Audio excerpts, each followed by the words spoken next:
Professor Graeme MacQueen has been a scholar and peace activist for over 3 decades, helping to found the McMaster Center for Peace Studies in 1989.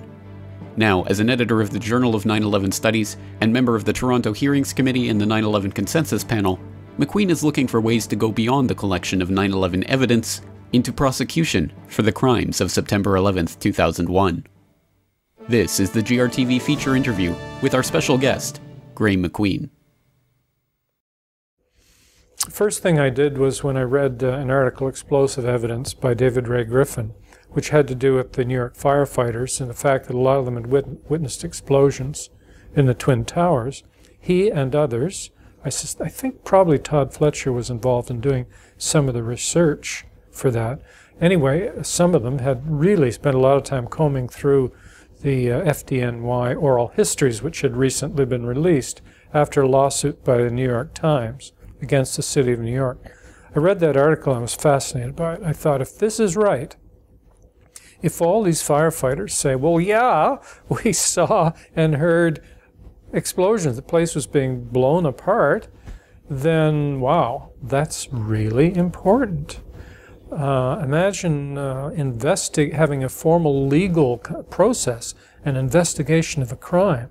Imagine if you had a bunch of eyewitnesses that you were ignoring. It's outrageous. So I just shoved everything on my desk aside. I had projects I was working on. I said, nothing is as important as this. These oral histories have just been recently released. There's about 10,000 pages of them. Most people do not have the time to read that, but I do. And so that was it for the next few months. I read them all, and I counted. I paid attention to how many people talked about explosions. I worked out a method of counting them, what would count and what wouldn't count as an explosion testimony. I didn't want to be interpreting it. I wanted them, the witnesses, to interpret it themselves. So, for example, if they said, well, then I heard a boom, that's not good enough.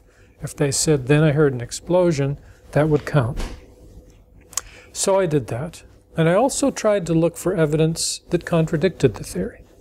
People that said, for example, that the buildings pancaked down, since that was a very popular theory in the months after 9/11 when the firefighters were being interviewed in the oral histories.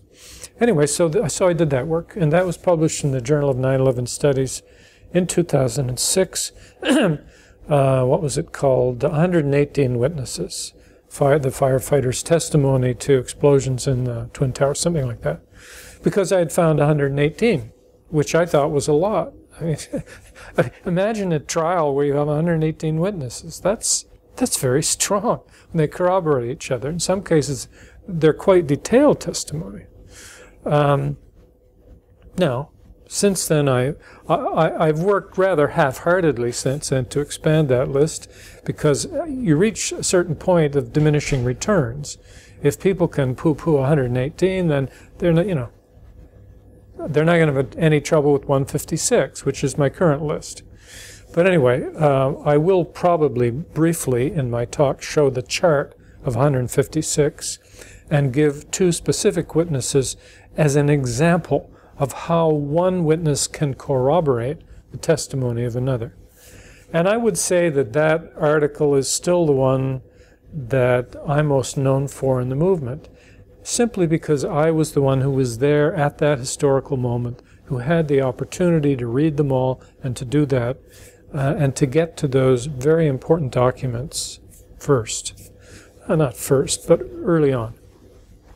And I won't spend so much time on the work that I did subsequent to that, but every time I wrote 4 main research articles, all of them published in the Journal of 9/11 Studies, and each time I thought, what is a key point in the official story that I could knock out? Because by this point, of course, I was convinced, I was thoroughly convinced through my own research, the official narrative was false. So what are the key points that I can knock out? I'm not an architect, I'm not an engineer, I'm not a physicist, I can't do all that work, but there's some things I can do. I can read oral histories, for example, so on. So I ended up writing 3 other articles, and each one, it seemed to me, touched on a key element in the official story. So one had to do with foreknowledge of Building 7's collapse. It turns out there were hundreds of people who knew it was going to come down before it came down. Some of them knew 4 hours before it came down. And yet it was the first such collapse in history. Well, think about it. That's a problem. It's impossible to know about a unique event before it happens, an event that's unprecedented.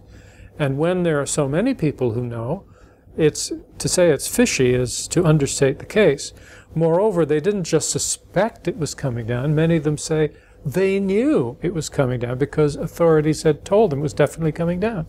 They had been told where to stand, some of them. They talked about standing around for a couple of hours waiting for 7 to come down, which is why I entitled that article, Waiting for 7. You're waiting for an unprecedented event? So that's an important topic. And that's a fairly dry article, but I think it was important. The other two, one of them was, I became intrigued during a discussion with some bloggers about the way the North Tower came down. As I say, I'm not a physicist, but on the other hand, I took physics in grade 9, so I know the kind of the rudimentary things about free fall and so on. I don't think you have to have a PhD in physics to grasp the basic point that an object in free fall through the air will have a different acceleration profile than one that impacts an enormously strong steel structure. Now, when we actually look at the North Tower coming down, it doesn't come down as quickly as if it were in free fall acceleration, but there is no change in the rate of acceleration when the top part of the building supposedly impacts the bottom part. Now, the official story of the National Institute of Standards and Technology is that when that top rigid part of the building came down, due to fire and buckling of columns and so on, it fell onto the lower structure and caused its total and complete and rapid collapse. Well, I'm sorry, but if that top part is going to cause any such event, it is going to have to slow down. There's no way around it. This is a necessary deceleration, and it's not there. And so again, I don't have a PhD in physics, but I knew how to break the video into frames, and I knew how to tell what the rate of acceleration was. And when it came to writing that article, I needed to have an engineer to write it with me, and I asked Tony Zambotti if he would. He's an engineer from New Jersey, wonderful guy. And we wrote that article, which I think, again, is an article that proves, really, that the official narrative of how those buildings came down is false. Obviously, the lower structure was destroyed by some other agency. It wasn't destroyed by the top of the building. And the final article was the one in which I guess I took the biggest risk, because it has to do with the shaking of the earth when the South Tower came down, that whole seismic issue. There's the seismographs that show us the various profiles of what supposedly happened at the World Trade Center. And these were measured at the Lamont Doherty Earth Observatory. And although I'm not a seismologist, I began to think there was something deeply wrong about the conclusions they had come to. That they thought that the big signals were caused when the tower hit the ground. And it's perfectly clear from a variety of sources that that the earth was shaking well before anything hit the ground. And indeed, before the building even visibly began to come down. And so in that article, I assembled quite a bit of evidence to show that. And I might add that in the next couple of weeks, we expect an article to be published in the Journal of 9/11 Studies by a guy who does have the credentials and has worked in the field of seismology, who analyzes those seismograms in considerable depth and comes to more radical conclusions than I did. That the signals that were supposedly caused by the planes hitting the towers, he said, were not caused by that. They were caused by explosions.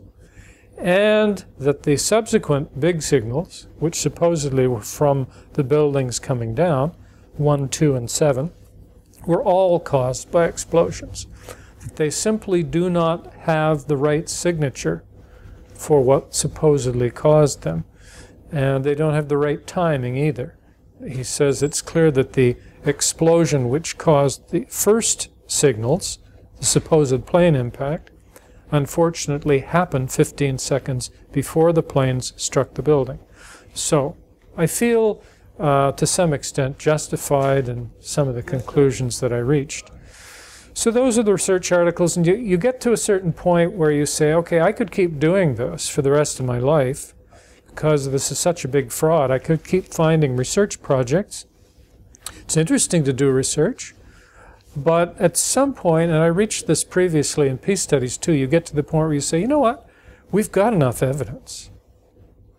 What we need to do now is public education. We need to do advocacy. We need to make the right films, have the right hearings, get the legal process started, all these things. It's not good enough to continue doing research in my office. And so it was after that time I began kind of joining other organizations.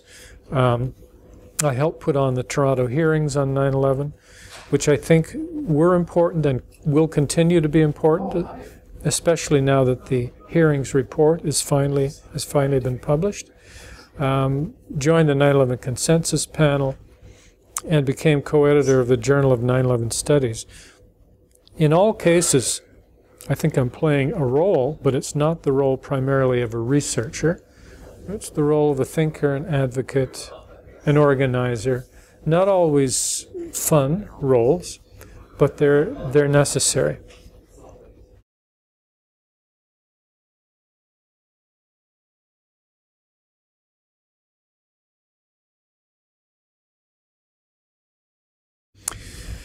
Well, this is a tricky question because on the one hand, as somebody who is an anti-war activist and peace research guy, it's perfectly clear that 9/11 was a trigger event.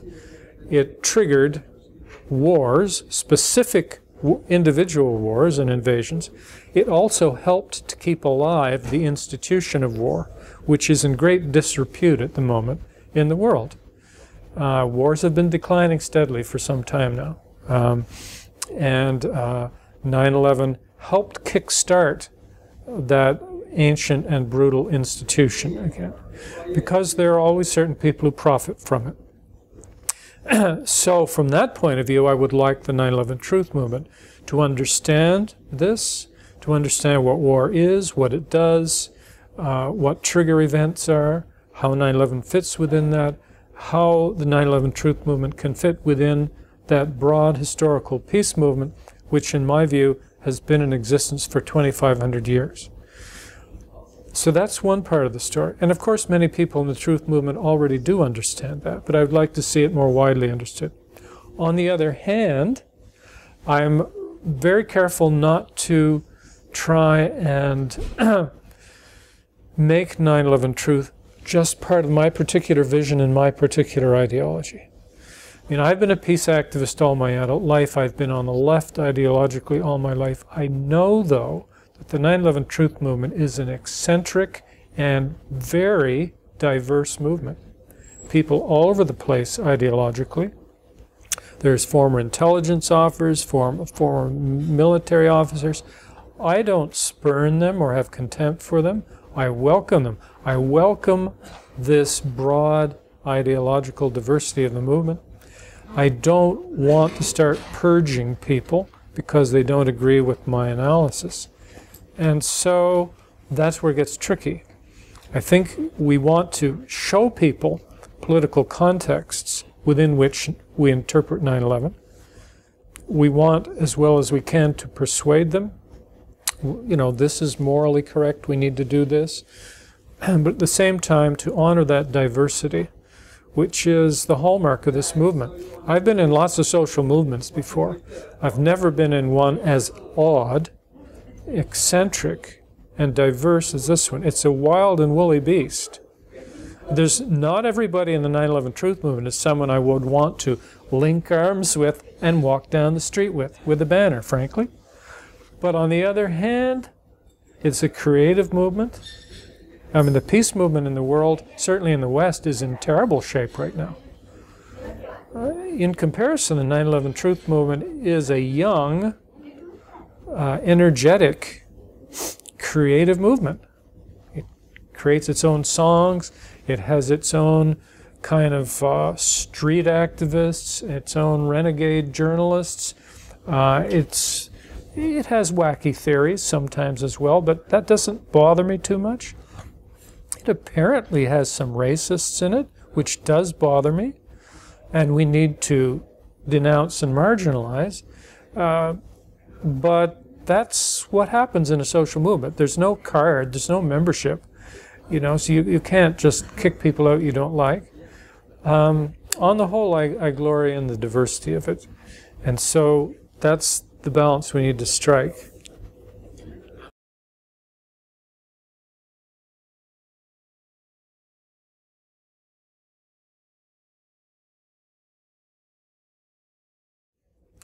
Well, certainly what's happening in Malaysia fits within my particular program very well. As I say, I decided, okay, we've done the research, let's get on to some practical activities that will help make the people who did 9/11, to make them accountable for the crime. And if we can't nab the individuals, then at least to lay bare what happened, and to discredit the institutions, at least, that collaborated. How do we do that? Well, the Toronto hearings were a major event in the sense that it took us about a year to organize them, and they were part of that program. Now the question is, where do you go from there? Well, we thought about that all along, of course. We knew that we couldn't subpoena people, we couldn't bring people to court, but it was a necessary first step.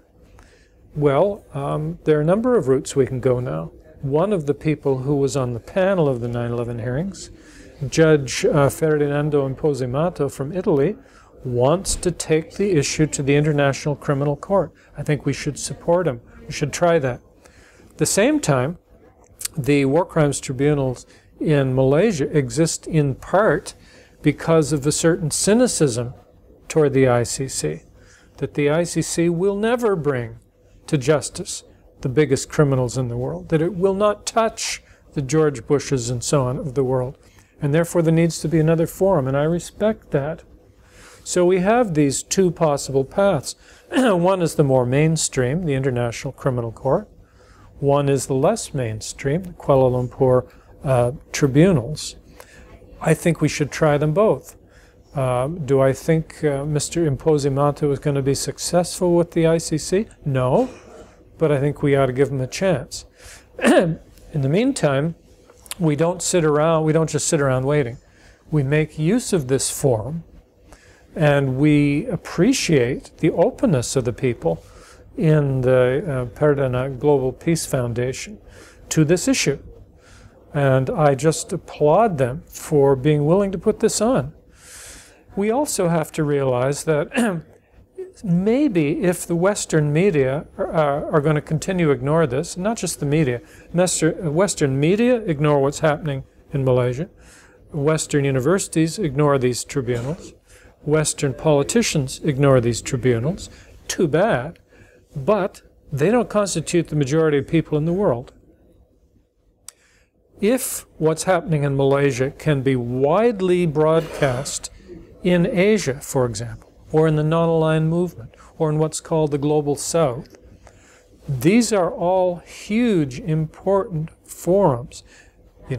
If the Western media is going to continue to cut all this out, in the end, that's their problem. But in the meantime, we can aim to have the majority of people in the world wake up to this. And so we need to think about that. Who's our audience? How do we reach them? And whatever we do, we don't want to put on an event here that is just seen by a few hundred people. We need to think right from the outset how to make it seen and understood by the widest possible audience.